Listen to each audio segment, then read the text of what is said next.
morning, traders. This is Blake Morrow, and you are listening to the FACE webinar. Yes, Dale, I spoke to him over the weekend. They're replacing the cable, hopefully today, maybe tomorrow. So we've been out without Dale for a few days, and it's been it's tough, but he's okay. You know, everything's good, minus not having internet. So he should be back. He should be back in the saddle here in the next day or two. Hopefully by tomorrow, but it's possible that it might even be by Wednesday that he's up and running completely. So I hope everybody's having a great session, and I hope everybody had a great weekend and you're staying safe. One of the things I wanted to just note really quick, the cable's actually under some pressure right now. We're near our lows of the session. You know, the FX market is very choppy. It's very choppy. You know, the instrument that we really have to talk about obviously is crude oil. And, you know, Stelios is probably going to be able to chime in here too. But what you'll notice is the sell-off in crude. But if you look at like the front month contract, which is here, I'm gonna pull it up right here just so you guys can see what I'm saying. This is on Bloomberg. You'll see that crude's trading at $11. All right. The June contract. Okay, the June contract would be trading, I'm assuming around 17. I think this is where we're at. But let me just. It's 22. Is it 22? Yeah, it's okay, over $10. Yeah, difference. So that's what we call contango, isn't it? That is correct. When it's upward sloping the futures curve. Yep. So here's the current month contract that, and by the way, this rolls over tomorrow. So let's go to CL. This would be the next month contract. Yeah, it's at 22. So $10 difference. That's crazy. So what happens? What Stelios, since you're here, and this is like the widest spread we've seen between two contracts, probably in ever history. Yeah. In history. Yeah. So what is going to happen tomorrow when the contract rolls over? Well, it's very simple. People who are long the May futures, if they're still long, they will get delivery of 1,000 barrels per contract of physical oil. Obviously, that's not going to happen. People just usually sell it and then they roll it to the next one if they don't want to take a loss. So that's what we're going to see. We're seeing basically today a lot of selling of the front contract to roll it to the next one, and that's why we have this huge sell-off in the front contract. And so what we should be noting is that we are basically at trend lows on the next month contract, but still that doesn't mean that we can't go lower. I mean, you know, the front month contract could be trading at you know, I mean, or the current month contract we could trade, you know, $8, $9. I mean, we're at 11 right now, but you know, we could trade lower than where it currently is, right? Just think about it. We have $11 difference or 10 or whatever, and it's 1 month. So if you're buying that, the June contract, you want basically the value of 1 barrel of oil to be going higher by $0.33 every day, right? Or actually, no, it's 20 trading days, right? So it's even less. So $11 divided by 20 trading days. It's a lot that it needs to catch up by. That's why you get this contango effect. You buy something that even if spot oil doesn't go higher, this thing rolls down and loses you money every day. So, you know, and I know people are trying to figure out a way to play this. And I don't think there's any reasonable way that you can really play this situation right now, unless you want to trade, you know, currencies, and maybe if you think that crude oil is going to bounce after this after the rollover, you know, maybe you trade the Canadian currency, which, by the way, the dollar Canadian's at its highs and the Canadian dollar's at its lows as a result, right? Yep. Yeah. So I mean, my favorite plays with big oil companies. I've got orders to buy equities that is lower, quite a bit lower, but that would be my favorite play. Did you think that they may gap down today? Yeah. We saw in the last, the first gap down of oil when it went down to $20 from, what was it, 40 or whatever. You saw companies like Shell and BP just completely tank. And I think that might happen again. Actually, I also want to answer. There's a friend of ours who's saying here, I'm long May contract. What happens tomorrow? Well, if you're long the contract, you get delivery of the physical. That's the definition of the futures contract. So unless you want delivery, you either sell it or you roll it to the next contract, which means that you will take a loss. Now, So will brokers automatically roll them into the next contract, or do do they they? automatically? I assume so, but I don't know all brokers what they do. So I would no, my thing is I think that most brokerage firms, I'm just thinking like, if you're trading futures with, like, let's say Thinkorswim, they're going to automatically, if you haven't gotten out, they're going to get you out by, you know, end of business today. So they'll start liquidating your, because they don't want you taking delivery, obviously. So, yeah, you have right. to check. You have to check with your broker, basically. Yeah, and I think most of them are they're gonna look. They give you a cutoff time. Like, if you haven't exited by here, you know, we will exit for you. So, and that's going to be my assumption, with crude. So, anyway, it's been really interesting move. So we've seen a lot of, we've seen a lot of Canadian currency weakness, as a result, as this move is, you know, obviously in crude is taking place. You know, do I think it's warranted? Yeah. Matter of fact, if you like I said, if you really want to, you know, trade the dollar Canadian, you know, this little false breakout here might actually be, you know, a good short. If you're like, well, I'm going to play it on the long side, you know, play this crude move on the long side, that might be the better play. You know what I mean? So it's just a Yep. thought. You know, it's a thought if you want to try to, if you want to try to play, you know, one of these, you know, something that's related to crude, but it's not really related to crude, right? Yeah. And actually, I should probably just do My this. favorite, as people probably know, is the Norwegian kroner. I am short Euro Norway from just over 11, so I'm almost a break even now. And look at NOK in general. Euro Norway, USD Norway, it's up, but only a little bit, given the sell-off of oil. So to me, that shows that the market is kind of showing us that you know, it probably can't go too much higher. Obviously, famous last words, but I like the price action at this moment, given the oil. That makes a lot of sense, and so, you know, keep an eye on the krona. Keep an eye on the dollar Canadian. I think the dollar Canadian, like I said, I love the price action here. How we have, you know, possible false breakout. So if, you know, if the dollar Canadian drops back below 141, this here would, you know, tell me that, okay, we're done for the day, you know, with this move in crude or the Canadian. I think you watch this as well. Now, the dollar, you know, has been very, very choppy. The dollar just in general. One thing I want to note regarding the euro, when I got up this morning, I'm like, wow, I can't believe we traded to 109. But then we rolled over, you know, a little bit. So one of the things that I'm paying attention to, not just in the euro dollar, but in a lot of these currencies, you'll notice that the euro had overnight a false breakout, right? You'll notice in the in the Aussie, excuse me, we had a similar, you know, false breakout as well. So, you know, the thing is if you're looking at like the futures market, I should rephrase that. If you're looking at the S&P and you're looking at what's happening in the equity markets, the S&P is under a little bit of pressure. So when, you know, the S&P is under a little bit of pressure, I would expect that the dollar would strengthen.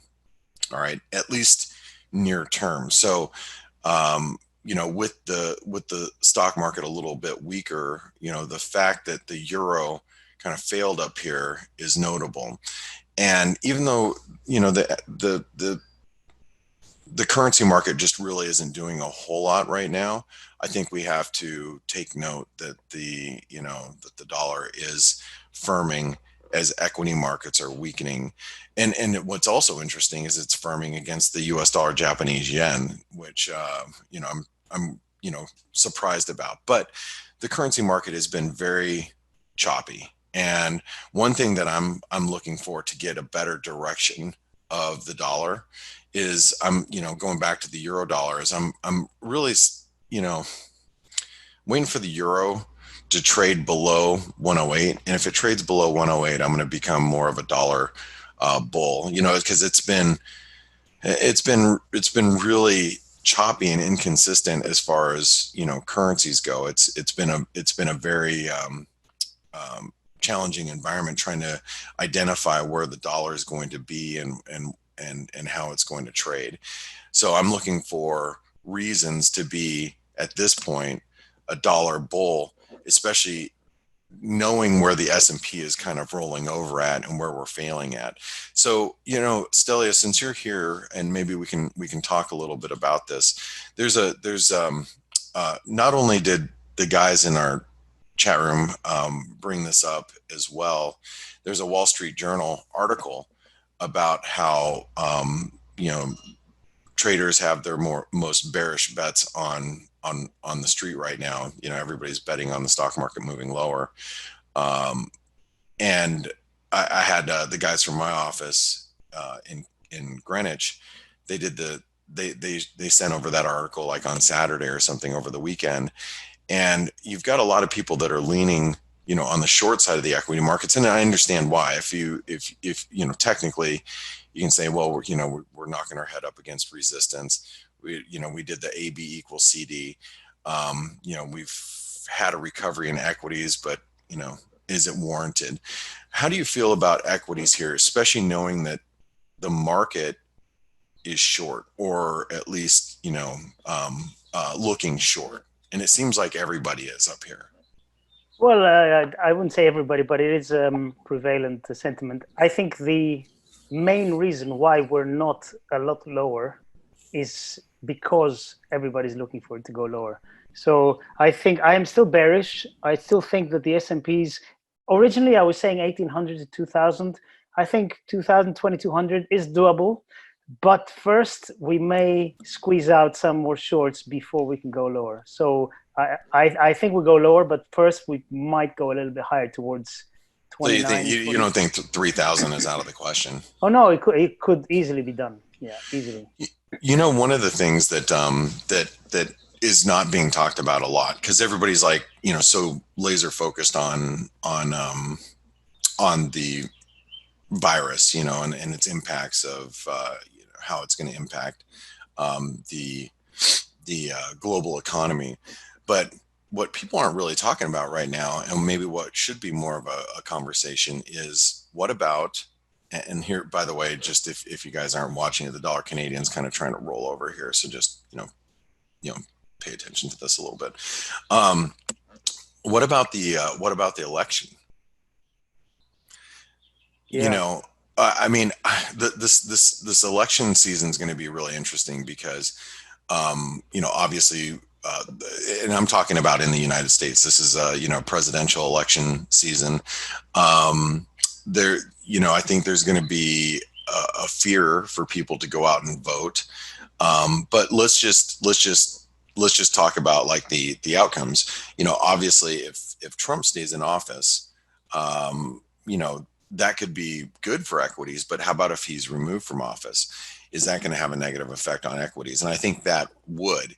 So I think, you know, I know everybody's really focused on the virus right now. And like I said, what its impacts are of not only the U.S. economy, but the global economy. What happens if it really looks like a feasible that you know, Trump is voted out of office? If that is the case, I would expect that might actually be another reason for a leg lower in equities. I am a believer if a Democrat is elected in the office, that stocks will go lower.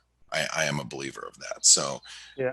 And I'm not a believer yet that's going to happen. But, you know, for me, and for you as well, you know, all of you guys that are involved in the markets, it's something that is a talking point, because we need to think about the ramifications of this election season as we head into November, into the fall. I know we're still trying to get through summer, and it seems like it's been a long year, only, 4 months into the year. It's been a long year with everything that we're all dealing with, but it is something that we should be, starting to pay a little bit closer attention to, right?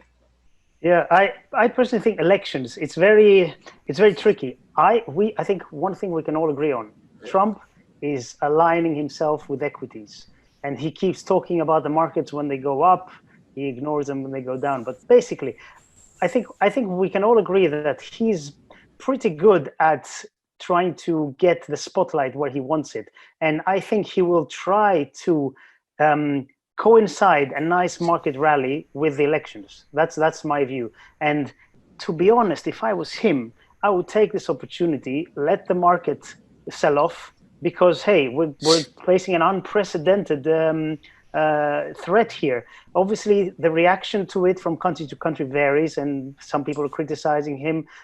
But what I think he could do is let the markets, obviously, we have a sell-off now, and then we gradually rise up going into the elections. And that, if he times it well, that could really help his chances get elected. Because at the end of the day, the average American, they look at markets, they look at sentiment, they look at how things are going in general, and they can, people can shift their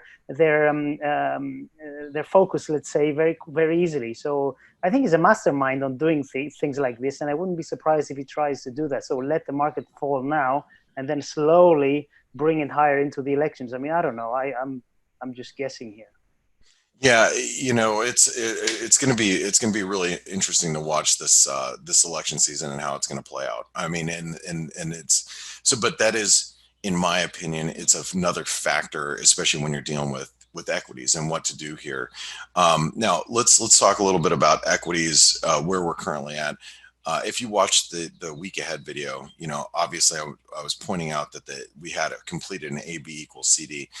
And what I'm really paying attention to right now is going to be this, roughly this channel support in equities, and this low around 2750. And that's the level that really is going to signal to me whether we're, going to continue this equity market rally, like it looks like this, or it looks like this, and we break through 2750, and then we start to see another downdraft in equities.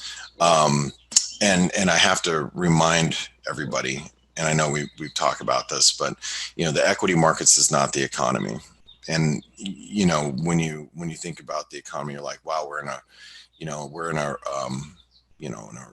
a recession, possibly a depression. What are equities doing here? Just remember, it's not necessarily,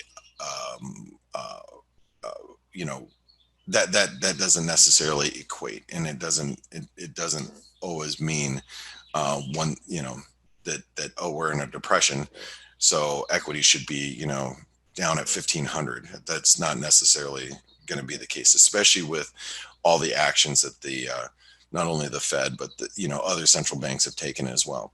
So let's take a look at what's happening in all these different currencies really quick. I'm gonna just do a real quick basic review of what we're seeing here. So the euro dollar, and let me just also take a step back and say that the FX market is extremely choppy. It's been very difficult to read. If you look at what the euro's done since, this is back on the 16th of April, so last week, basically beginning of last week, and you can even go back, to the very beginning of last week. We've been really just bebopping around in a very tight range in the euro dollar. And so what I'm looking at right now is just making sure that we stay below 109 and we stay above 108. Now, I'm not saying that because that's what I'm hoping for. I'm just saying that this is the range that I think we need to pay attention to. And once we come out of this range, that's going to help us identify probably a better trend in the not only the euro but also the dollar as well. So I think that if the euro gets above 109, we have to be bullish here, and we get below 108, we have to be bearish, but let the market dictate what the theme is and how it's going to move versus you trying to identify, what you think is going to happen. Now, one of the reasons that leads me to believe that the equity markets might actually start to show equity markets, the dollar index might start to show some strength is the cable. The cable has been kind of leading dollar weakness, if you will. We had this this pennant 618 retracement. We did a short squeeze above the 618, and I'm gonna actually delete this for now. Let me get rid of this. Let me get rid of that. Okay. So we squeezed above this 618 retracement almost to a point where, got anybody who was short, got them out, right? And now it looks like the cable's starting to leak a little bit here.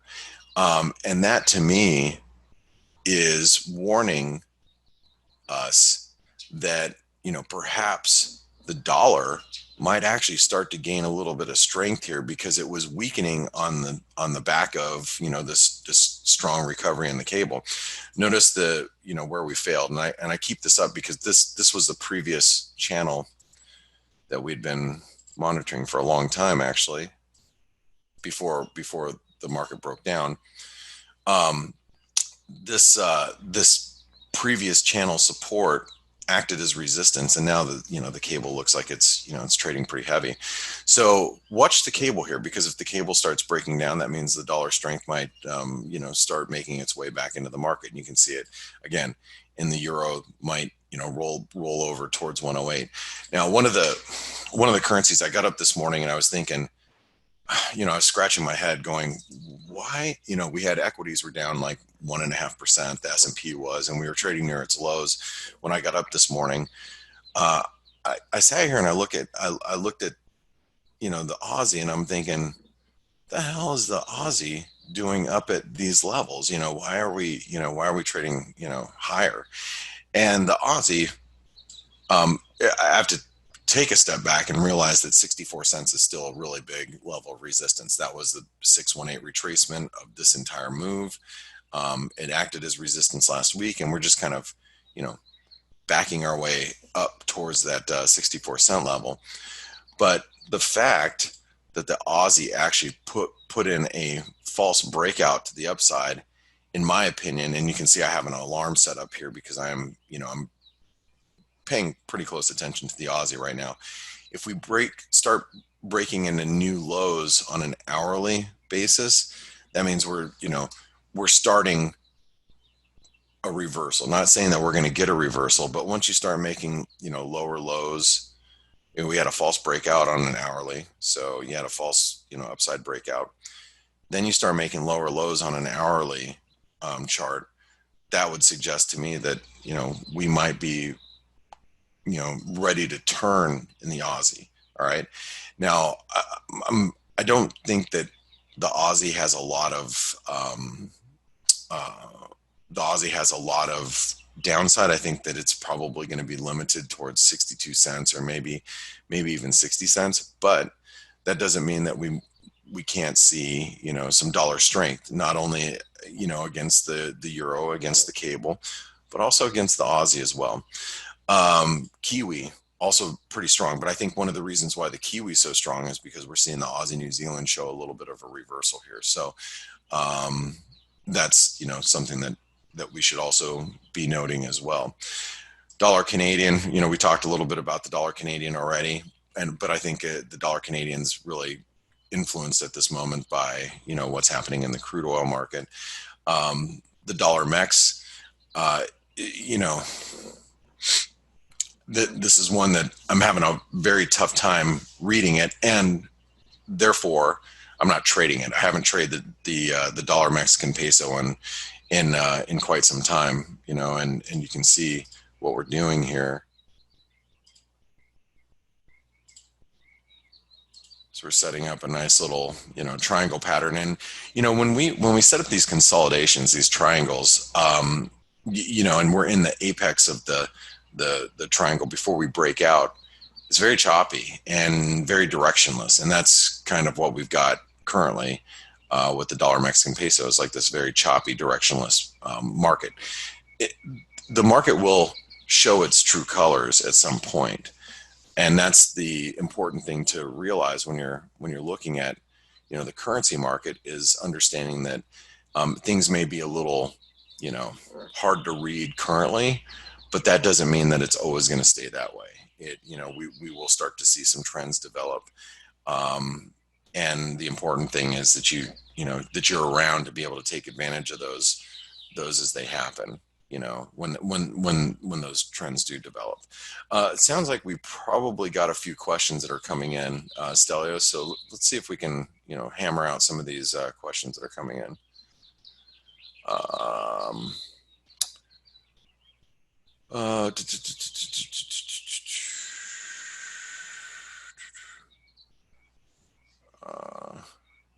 Our friend CP is saying that this expiry for oil is the 18th of May. That means you have the June contract then.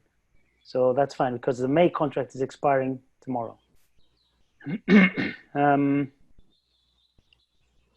Yeah, I mean, it's everybody seems to be talking about oil these days, and I had a lot of friends and people saying, how do you trade this? My answer is I don't.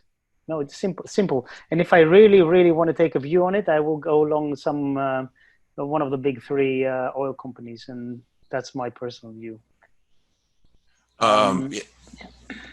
Sorry, Deepak was asking about the Kiwi dollar. So let's take a real quick look at the Kiwi.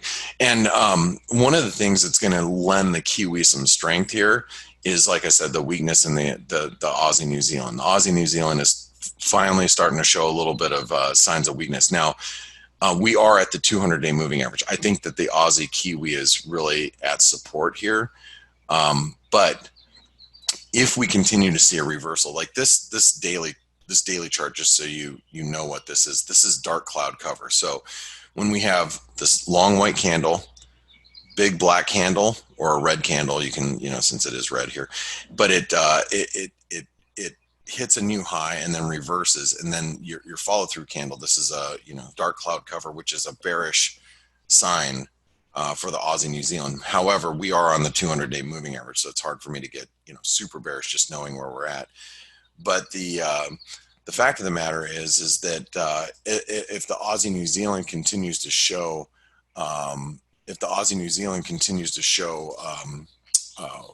weakness here, then that's going to put in a little bit of a bid for the Kiwi dollar. So keep that in mind, because the Kiwi, as much as I'd like to look at this as a short, I'm more inclined to be on the short side of the Aussie right now versus the Kiwi. But we do have a little bit of a wedge developing here. Okay. A little bit of a wedge developing. So, again, you just got to be a little bit careful, being too aggressive.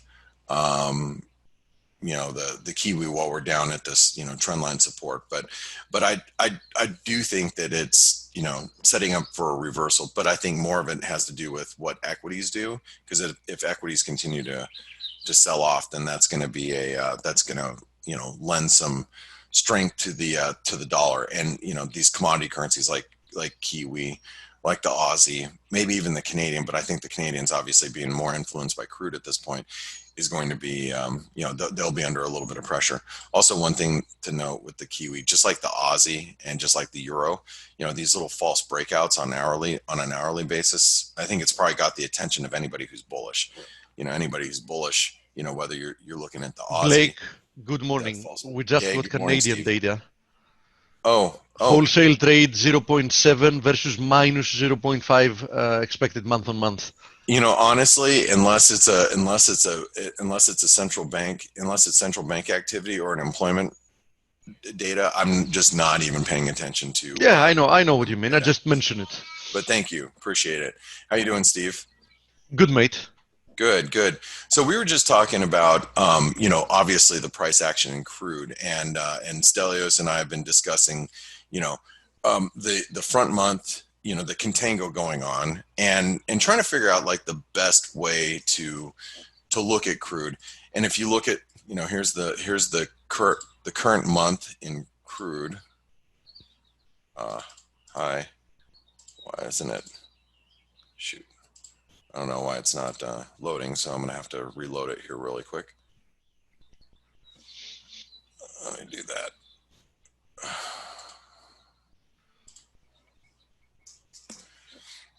We have the current month in crude. Why is it not loading? It was just loading earlier. Maybe you guys have the same. I was loading it earlier. I don't know why it's not loading up. You want to load the front contract? Yeah, I'm trying to get Just the front contract. use US oil.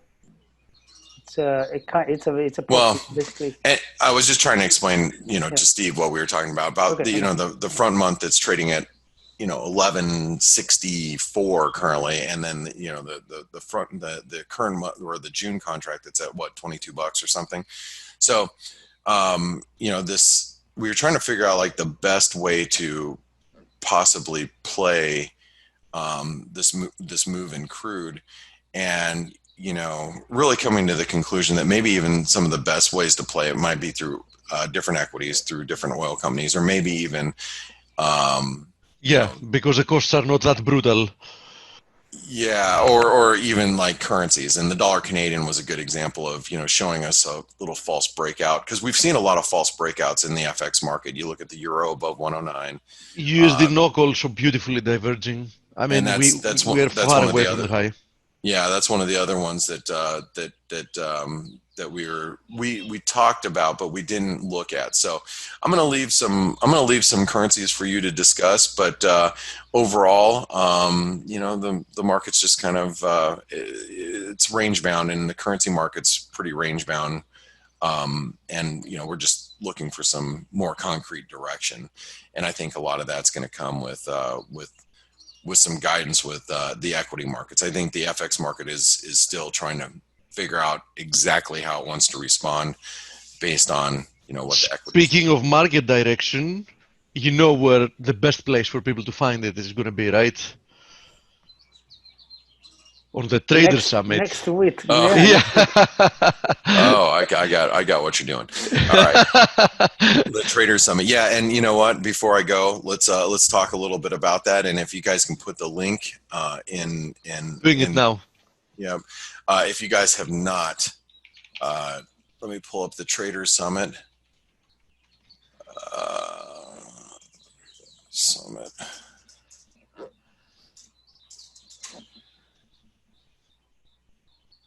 Dang it.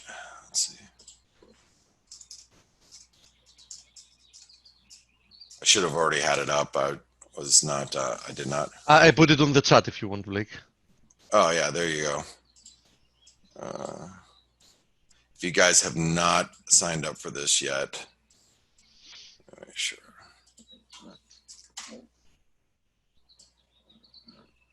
There we go. If you guys have not signed up for the Trader Summit, make sure you do so. This has got an amazing lineup of speakers that are going to be here. So, and it's free, and it's next Thursday and Friday. Thursday and Friday? Wednesday and Thursday. Wednesday and Thursday. So next Wednesday and Thursday. So it's going to be an amazing event. Make sure you guys get signed up and registered, because we have an amazing cast lineup that are going to be speaking. So, and we do have, we have the ability to have 3,000 people, but at once. So make sure you get signed up, because we will have way more registrants than that. So make sure you reserve your spot. So, and you can see what everybody's talking about. It's going to be a pretty neat event. So I'm going to pass it over to you guys, and it's all yours. Thank you, Blake. Thank you. All right. Have a great day, mate. You do the same. Thanks. Hey, Steve. Hey, Still. So, yeah, interesting day today with oil doing its thing. Yeah. We were talking about the US and the elections coming up, and there's a question I want to answer. One of our friends saying, "Do I think the 20 million jobless are going to elect Trump?" Well, I don't know the answer to that, but I can tell you from my experience, from what I've seen over in my lifetime, um, I can I can guess that a majority of Trump supporters will still, who have lost their jobs, will not blame him. You know, they'll say, "Look, this virus is just killing businesses." So I don't think you can say that 20 million jobless people, they're all going to vote for Biden. I don't think so. I don't even think half of them are going to vote, or you know what I mean, right? So it's I think there is going to be an effect. Obviously it's really bad when people lose their jobs, but we saw this here in Greece. Remember, Steve, when we had the previous government come in, they screwed things up massively. Lots of people losing their jobs, and I know many people who used to vote for them, and they still voted for them, and who had lost their jobs. So I wouldn't think that the people are going to change their thinking this radically. But obviously, your point is valid. So many jobless people, it is going to make an effect. But We know yeah, historically and traditionally that recessions, almost always lead to change in the hands of power. I mean,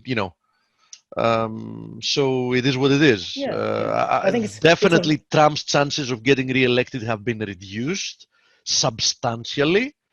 As we were talking the other day, I think that if the Democrats had selected a candidate that had, less issues, the Republicans can, base, their thesis on, re-electing Trump would be probably an easy election process for the Democrats. But, Biden is a big question mark. I mean, there is a valid reason to question, if he's at his peak or whatnot. So that might play a role in determining the result. Still, I think that Trump's chances have been reduced substantially, and it's definitely. I mean, a few months ago, it looked like it would be a slam dunk re-election of Trump, uh, but it's definitely not the case anymore. Now, going outside that, as as a third, as an observer, I would say, I really have to wonder what are the big differences. And now I am obviously focusing on the economy because that's what we focus on this webinar. I mean, markets and economy. So I have to wonder what are the real economic policy differences nowadays between the Republicans and the Democrats. I don't know if you can easily spot them, Stelio, but well. I Uh, say that I have a very tough time. It depends which Republican, which Democrat. Sanders was very different to the others, but No, but I Trump and mean, I see Trump and from Biden. both parties Yeah, willingness to spend. I mean, first of all, I think that fiscal conservatives have gone extinct completely from both sides of the aisle. from Um, every country in the world, pretty much. Yeah. yeah, I would definitely agree with that. So I'm more or less looking at an election that's going to look more like an auction. Who's going to auction more entitlements and payoffs to the electorate than the other. So I don't see that much of a difference. Yeah, that's true. The question is, what do the markets feel? Do they sell off or do they rally if Trump gets reelected? It's a tough one to call, I think. I think it's very hard making the argument that having to do with how the markets view it, that Trump isn't going to be considered the best alternative between the two. Because I've heard of and read of Biden's main points. So his main points do include more corporate taxes, etc. So just from that perspective, I think that most likely the markets would prefer Trump getting re-elected. Yeah, I agree. Yeah. Yeah. But on the other Okay. hand, people believed that markets preferred Hillary to be elected in 2016, and that obviously wasn't the case.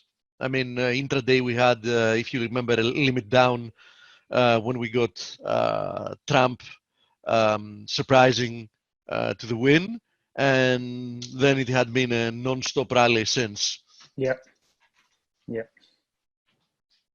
Yeah. What else did we have during the weekend before we jump on the charts? Not that much, really. I mean, on the virus front, there's the same. Obviously, there is hope of some kind of a treatment that might get tested soon. I mean, this is all a little bit still a little bit vague, but unfortunately, the infection and death rates continue. Countries like France, Spain, Italy is dropping a little bit, but the US as well. So it's still going, and like we said before, this thing will come and go. But the effects on the economy are going to stay probably for a little bit longer than people expect. So I think for a lot more than a little bit longer. I mean, we've talked about that again and again. Listen, guys and girls, all those unemployed people are not going back to work the next day. First of all, let's hope that they're going to find a cure or a vaccine or whatever will do the trick. In essence, in reopening economies properly, and I say properly because it's one thing reopening some sectors of the economy, and another thing being able to go back to normal life, because the economic activity we had, especially in countries that unfortunately had built the last few decades of their economic model on consumption, is predicated on the fact that people will be able to live a normal social life. Because in an economy that has like 75% of its GDP being consumption, even if you reopen the economy, if people are still afraid to go out and spend, there is no way you're returning back to normal activity for the economy. No way. But even if that happens, the damage has already been done. And how long will it take to recover from that? No idea. It's not going to be very soon. So I think best case scenario, something like a year to go back to what we consider normal until 2 months ago. So keep that in mind for whatever you do. I know that the Fed is going to keep supporting the stock market, as much as they can, and especially if the dollar turns lower, which I think that it will inevitably do, the stock markets might be doing great in nominal terms, right? But the economy is not just the stock market in nominal terms. So for a resumption of normality in the real economy, I think it's going to take at least a year. Yeah, I wouldn't disagree with that, mate. I really wouldn't. Question about the DXY, we're definitely going to have a look at the DXY, which is currently, very mixed, undoubtedly. I mean, in the short run, this has been a very mixed price action. I'll show it here. And it's more or less the inverse of what you're seeing if you examine the Euro USD. So here is the DXY. Let me pull it up. Here it is. So here's the DXY. We're seeing, the recent whip showing contracting in range and contracting and contracting. I think that there is a decent chance that the next move is going to be to the upside from here. Perhaps to a higher high, but we need to see first a confirmation. How would I confirm? I would want to see this swing break the extremes of the previous swing. So let's say we have 101 and 98.30.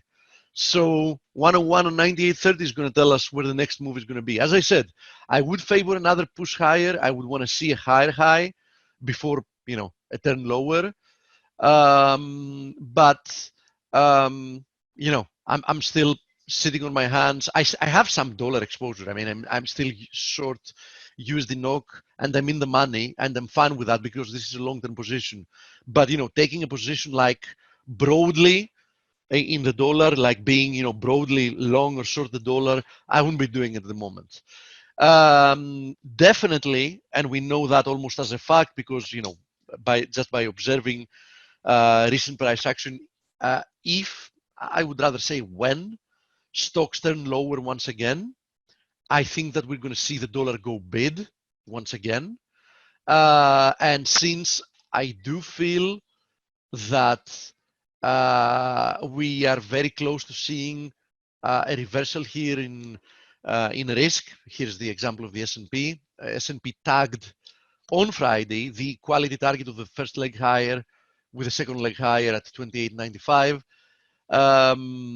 So we might as well reverse from here. I already, as I wrote earlier today in the chat room, I already took profits on my long position, almost 18%, and reversed to a short one to begin with, just a quarter of a position, because I still don't necessarily believe that we have seen the high. I wouldn't find it unlikely to move higher towards 29.30, 29.50. I think it's a likely probability. But momentum was clearly waning. I had already fulfilled most of my upside targets, so I thought it's about time I start reversing my position as I had expected, as I had planned, actually is the right word, to do since the beginning. So I think that if I'm right on this, the dollar should sooner rather than later go bid again. But I do think that's going to be temporary. So I do expect more dollar strength, but I do expect it to be rather short-lived, because I do expect that the dollar is going to suffer gravely as the consequence of having by far the most irresponsible fiscal and monetary policy among all the developed world countries. So in my opinion, there are two alternatives. You either believe that you can run as big of a deficit as you want for eternity and print as much money as you want indefinitely without any consequences, or not. I obviously belong in the latter camp, right? I believe that there will be consequences. So I do believe that the dollar is going to strongly depreciate at some point in the not so distant future, and we're going to see a big move lower. Now, let me go through some of the rest of the questions. Knock, knock, knock. I've got 3 tank loads of oil. Where do you want me to put it, Suzuki? Yeah, I know what you mean. Something tells me that's not going to be a very long-term situation having to do with crude. If you remember, I kept saying since we were at 30s that I wouldn't be surprised if in this case we even move to teens. But I think it's going to be a very short-lived situation, especially since we're pricing crude oil in dollars. So even if you look at the continuous, I mean, the continuous is like a blend. It's not a real price that we see here. It's like a blend of different contracts. But I like to use the continuous because it doesn't have gaps and because it gives us nice, smooth, solid price action, which you can much more easily plot and do technical analysis on. Okay, so that's why I use the continuous, for technical analysis. So we can even see the potential of a big descending wedge developing here. Now, I wouldn't be surprised if I saw an overthrow. We frequently see overthrows in descending wedges. But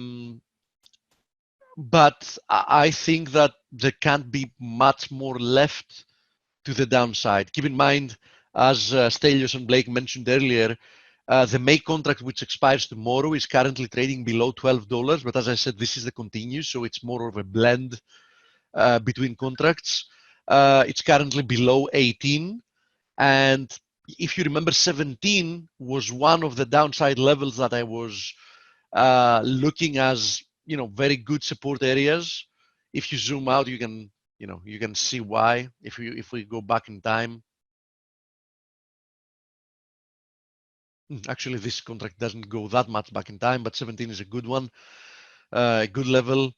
We found a low in the past there, so that's what I think. 17 is a good level, and I know that contango is quite vicious, so being long and certainly finding yourself having bought at a good price is more or less a given in my mind.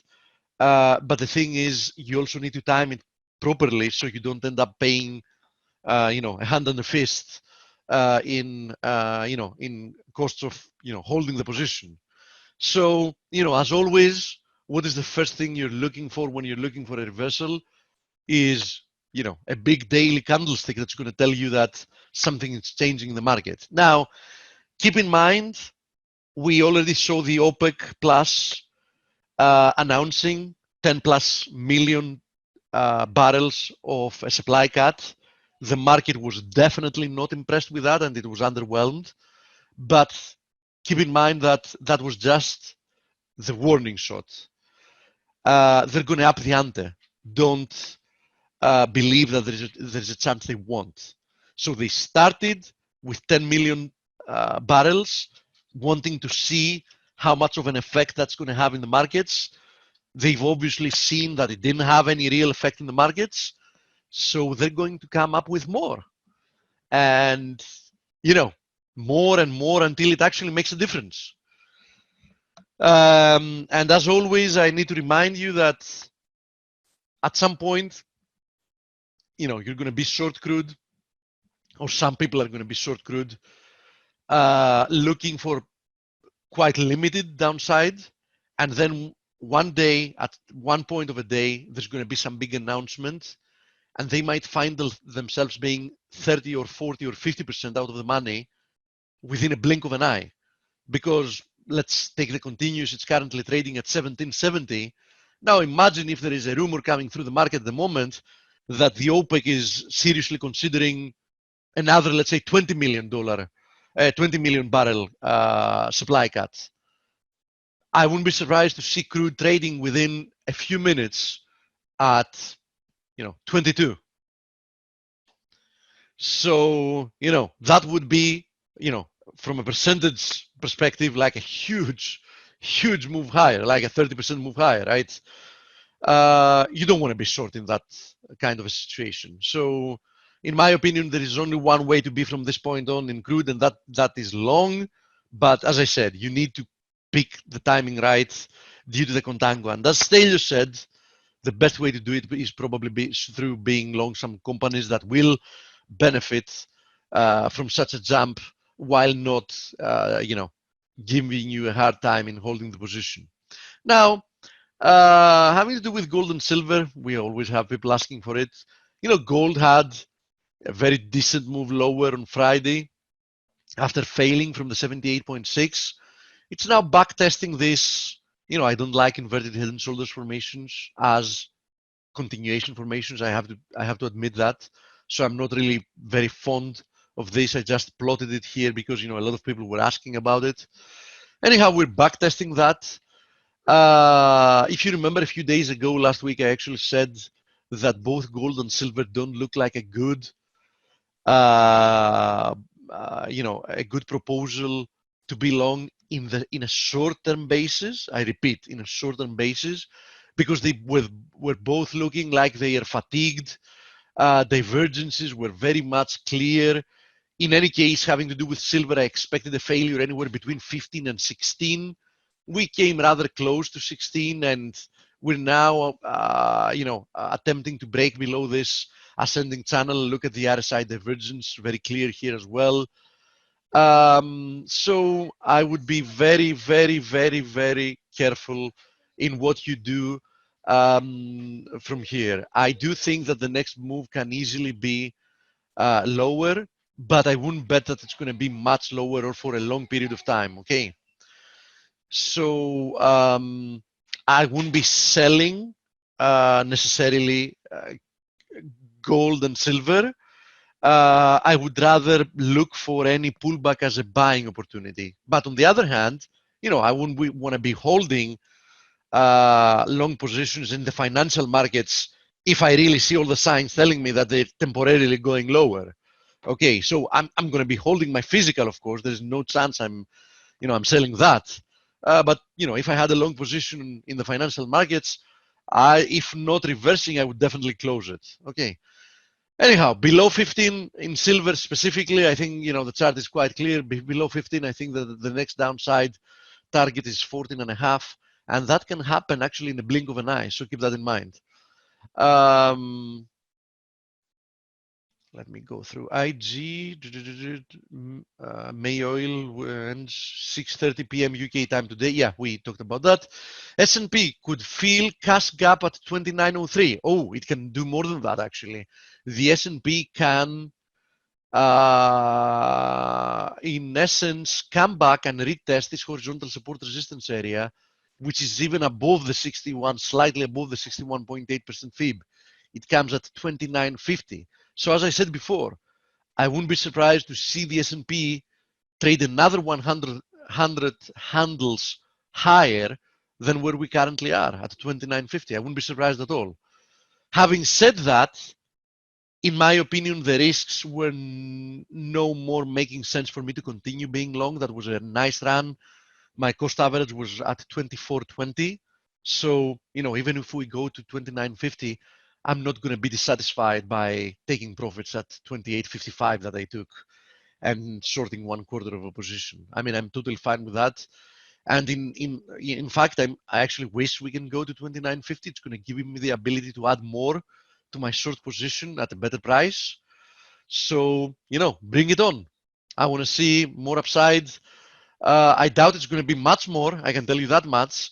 If you remember, and if you missed it, I think it's a good opportunity to go back on our YouTube recordings, onto the recordings on our site, and find the discussion we had on Friday with Greg on this webinar. We discussed initially from an Elliott wave perspective, his point of view on indices. And we had a constructive conversation about potential developments from here. In any case, we both agreed that even if we have seen the low, if that was the low at 21.75 or whatever it was in the S&P, for example, we are long overdue for a pullback somewhere here. So, you know, we both agreed that a pullback towards like 26.50 is probably a good proposition. Keep in mind, 26.50 from where I shorted is 200 handles lower, which is absolutely fine. It's a nice trade, right? So, you know, I don't know if I want to bet that we're going to be seeing lower lows, especially with the Fed going overboard with what they're doing.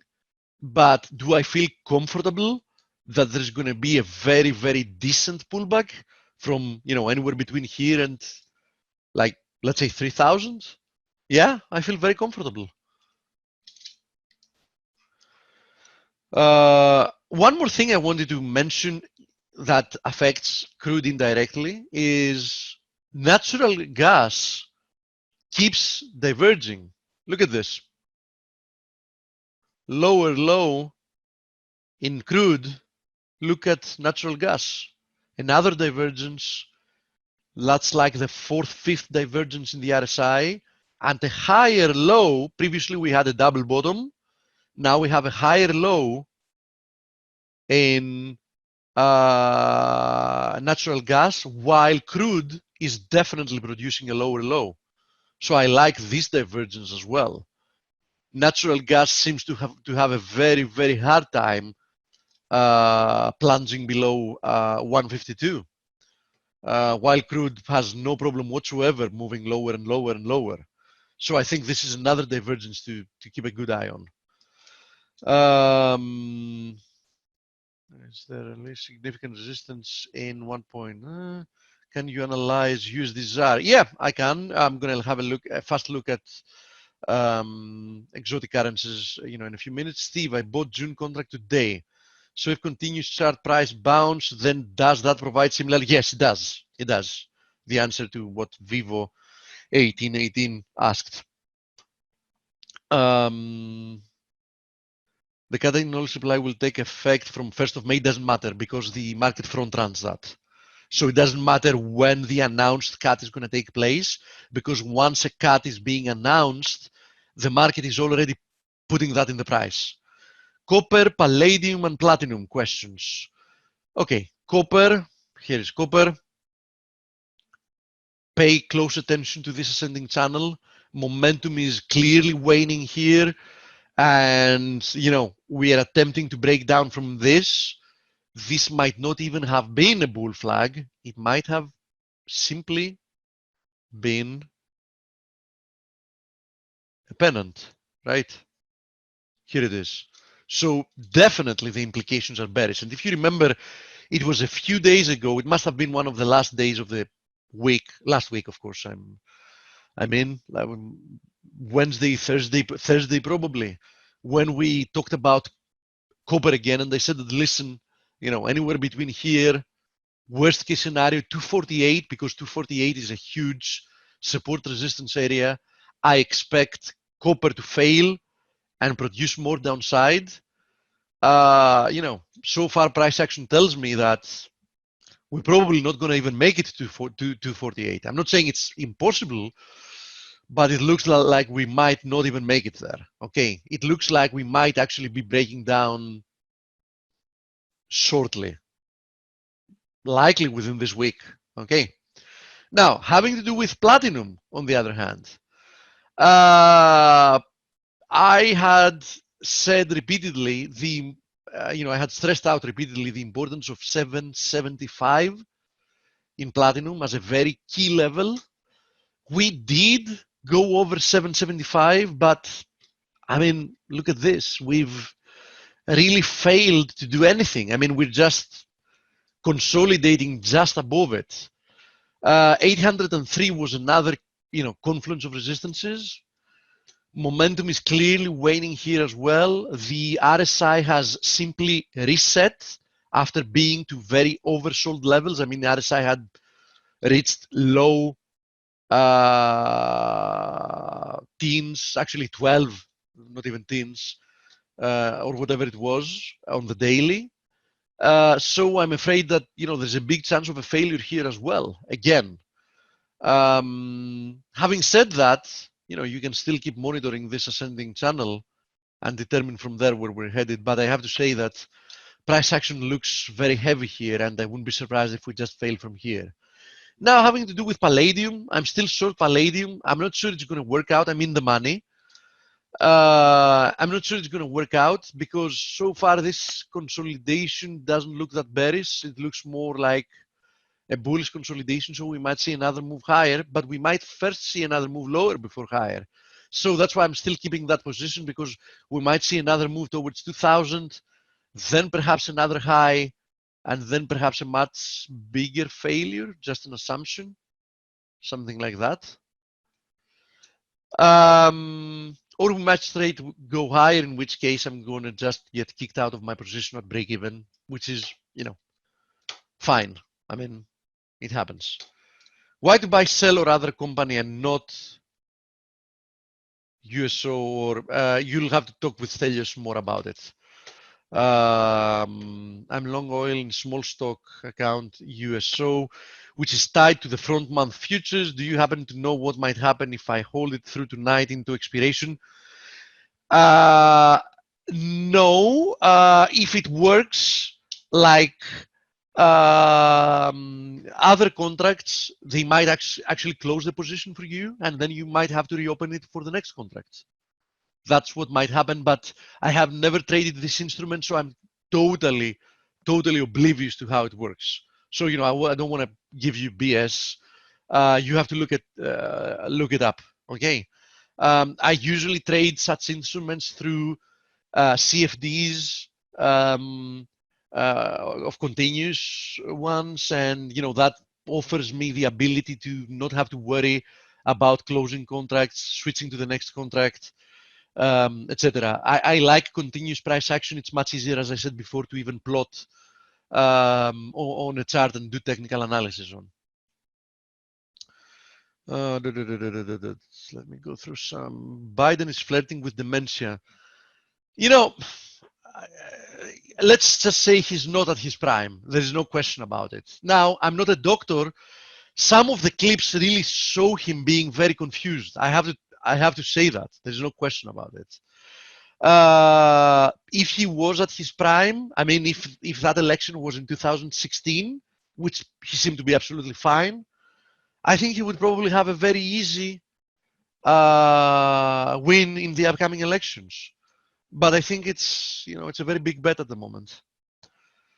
Dow 30 was up last week, but it's on a decline now. Yeah, but I mean, we're talking about a few hours of price action, so don't really pay attention. Having said that, I'm the one that said that I really believe that stocks might actually roll over from here. So in general, I'm not in disagreement with you, but a few hours of futures trading on a Monday morning, because for the US it's a Monday morning, right? Early morning, doesn't make a market. So, doesn't say much about it. Now, I want to add one more market to the mix, and that's the DAX, because the DAX is clearly still in my opinion, in a corrective bounce, or at least so far it looks like a corrective bounce. I know that we have a little bit of a difference of opinions here with Gregor. He was more bullish than I am in the DAX. But so far, I'm seeing the possibility of having formed a double top there, testing this ascending channel once again. I wouldn't be surprised to see a breakdown in the DAX along with US stocks and even see lower levels. In any case, I have to say that despite seeing the DAX underperform, again, US stocks, as it has been the case mostly for the last few years, fundamentally speaking, I would feel much more comfortable holding German companies in a portfolio than I would any US company, almost any US company. So I have to note that. So bottom line, what I'm trying to say, other than, between blindly buying the S&P for value because it has dropped, and the DAX, I would rather buy the DAX. So if I was looking into value investing, passively investing in one index and holding it for a prolonged period of time, also taking into consideration the currency, because keep in mind that especially if you're not a US citizen, using the dollar as your main currency for your everyday expenses, for paying your taxes, etc., it's not only what the index is going to do, is how much money are you getting back once you cash out your position in the index and you have to turn those profits back to your own currency, right? So, if I had to take all that into account in, investing in one of the two indices, I would go with the DAX, unquestionably. Do you guys have a couple of oil stocks that might benefit with higher oil prices? Thanks again. You know something, Skip? I'll tell you what we're going to do for you, because actually that's a very solid question. I'm going to convince Stelios, if need be. I'm going to blackmail him. I'm kidding. We're good friends, so it's not going to be a tough thing to do. I'm going to try to put a blog post in place within the next 24 hours. Exactly about that. About companies that somebody might trade to take advantage of an upcoming crude oil rebound. Is that good for you? Will you be happy with that? Okay, good. So keep an eye for that. We're going to make it happen. So until like tomorrow, the end of the day, we're going to have that in place. Anyhow, guys and girls, remember that ForexAnalytix has some free pages. One of them is the blog. So I'm going to let you know tomorrow and we're going to post it there. Okay. So here's the blog. And we're going to post it there. Anyhow, I strongly advise that you have a look at our blog post. On occasion, we put on like some big blog posts on, but on a daily basis, Blake puts the chart on the day on, like every end of the US session, he puts the chart of the day on. And we will make such a blog post for you. Okay, I think not anything else. I mean, I think it's a good idea. I think a lot of people would be interested in something like that. Which companies are best positioned and have strong enough balance sheets to really benefit from an upcoming crude oil rebound without being in danger of going under. Because keep in mind, a lot of companies are going to go under. There's no question about it.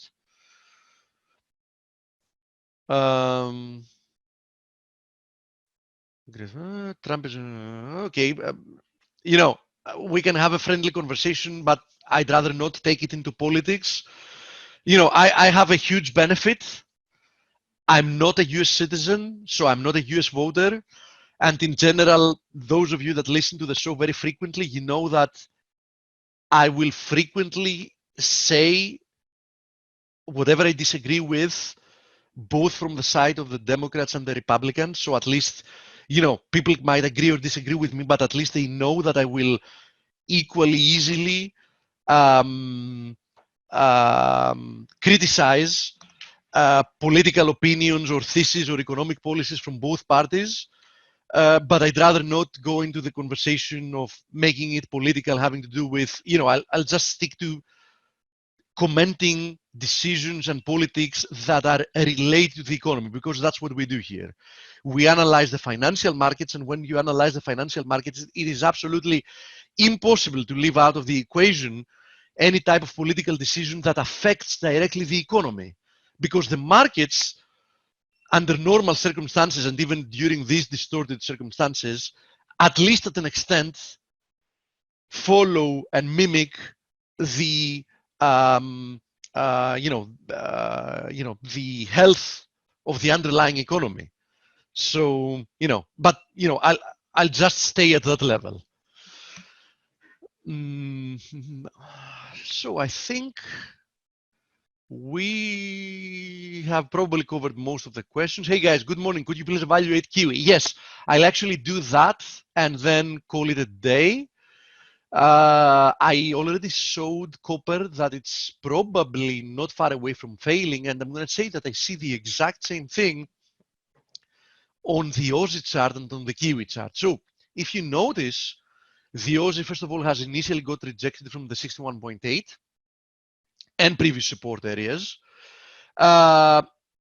Definitely, so far, not a big follow through to that reversal day that we had last week. I think it was Wednesday, if I'm not mistaken. But I have to say that against the 61.8, it looks like a good proposition for a breakdown. And if you look at the Kiwi, same deal here. Instead of a flag, we have more of a pennant. We seem to have already broken through it. And as long as we remain below, like, you know, 61.20 cents, I mean 0.6120 that is, I think that another leg to the downside and probably an acceleration lower is a likely scenario. So I have to say that from a risk reward perspective, both the Aussie and the Kiwi, although they haven't confirmed yet by posting lower lows that they are continuing lower, from a risk reward perspective, I think that they offer a good opportunity for somebody to, you know, to take the bearish side here. Okay, that's what I think about it. So thank you all. If you haven't registered, and I'm in it, this is going to be, in my opinion, the online event of the year. You don't get people like Peter Schiff, Mark Chandler, Mark Yusko, Peter Bukvar, Peter Goodburn, Mark Newton, Adam Button, Lydia, Boris, Blake, Jamie, and Steve Anton on the same panel. Especially, I can tell you about the first 5. Those of you that are also interested in, you know, in the bigger picture, I couldn't think of better people. I mean, let me be frank with you. When we decided on the list of people to ask, we could never even dream that all of them would accept to be on, and we're really privileged to have them on. And I wouldn't miss this event for anything, you know, irrespective of, you know, being part of the team that made it happen. I really wouldn't miss this event for everything. And let me also share my secret target here. I want to use this event to persuade 2 people that I really respect their opinions on the economy, Peter Schiff and Mark Yusko. They agree on most subjects, but they have a totally different view on cryptocurrencies.